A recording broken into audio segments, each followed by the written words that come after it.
If you're in your 30s and you feel like it's way harder to meet women than it was a decade ago, it's probably not because you've become less attractive, it's because your lifestyle has changed and you're less well set up to meet the women that you want to meet. When you're in your 20s, more people go out.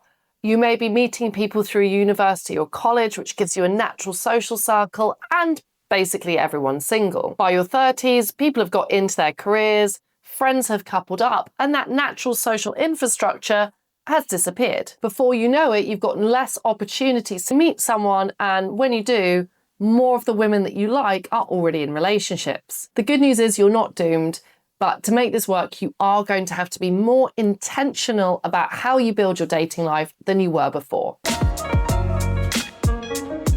In terms of commitment, I'd encourage you to be going out at least twice a week to new and varied social activities just to create a strong enough baseline of opportunities in your dating life. Salsa classes, bouldering, run clubs, improv classes. In activities like these, they already have a bit of a social community, which means that people will tend to hang around afterwards, chat to each other, and practice outside of the core teaching sessions. Compared to a gym workout, which is often more solitary, by prioritizing activities like these, you naturally come across way more people. If getting off dating apps and meeting women face-to-face feels like something you've been meaning to do and you've been putting it off for too long, this is exactly why I've created my Seed coaching program. It's free for subscribers.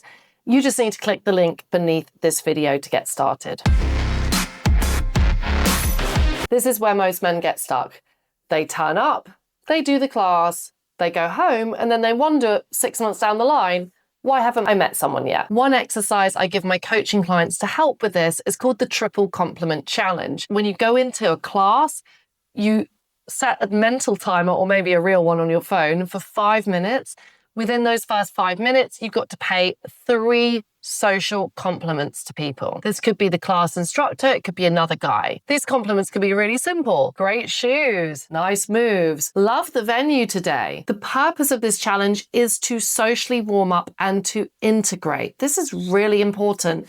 You don't want to wallflower your way through those classes. You've got to be in there connecting with people. As a step up from this, when you notice people are receptive and warm back to you, I want you to introduce yourself. I'm James, by the way. Getting on first name terms with as many people as possible is a fantastic step towards exchanging contact details and building more social and romantic relationships.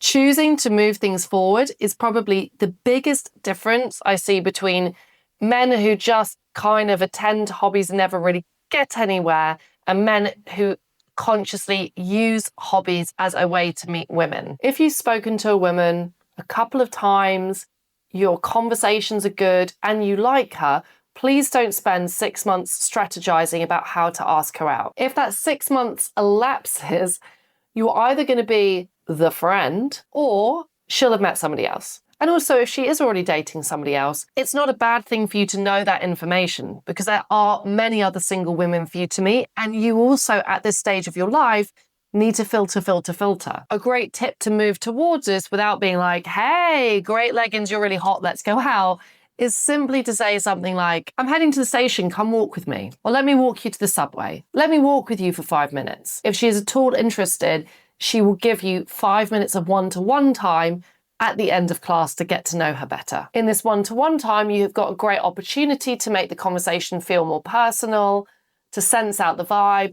And yes, if you're attracted to her, ask for her phone number or suggest spending time together outside of class. So don't be that guy that hesitates, waits for months, and never gets clear feedback. Instead, start feeling out these opportunities because there is more than one woman who you can meet and you need to move forward in building your dating life. So it's not that dating gets harder in your 30s. In fact, as a guy in your 30s, women are going to find you more attractive than they did when you were in your 20s. You're more mature, more experienced, and have got more things going for you. The real bottleneck here is opportunity. Instead of just stumbling across people like you might have done in your 20s, you're going to have to consciously build your social and dating life. So don't just wait on opportunities to happen to you anymore. Start creating them, not just by showing up, but also by socially integrating and initiating. After coaching thousands of men to meet and date women in real life,